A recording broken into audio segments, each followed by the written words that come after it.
Communication skill set lesson 1। কথা বলতে গেলে কি আপনাদের জড়তা আসে?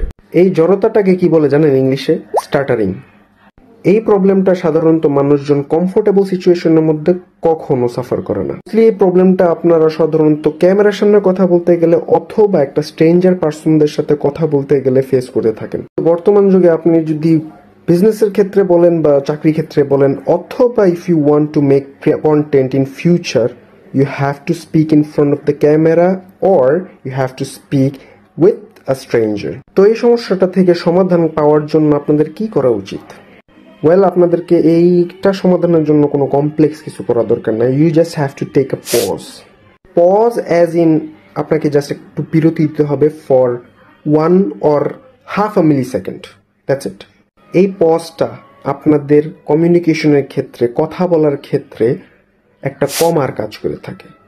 আমরা প্যাসেজ যেরকম কমা ইউজ করি না, ঠিক সেরকম।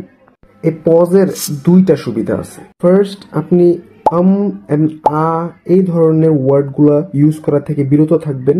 শুধু এই দুইটা ওয়ার্ডের বিপরীতে আপনি জাস্ট পজ নেবেন। সেকেন্ড বেনিফিটটা হলো, আপনি যার সাথে কথা বলতেছেন, ক্যামেরা হোক বা আপনি একটা স্ট্রেঞ্জার পারসন হোক, সেই মানুষটাকে বা আপনার ভিউয়ার্সকে আপনি সময় দিতেছেন to process what actually you are talking about.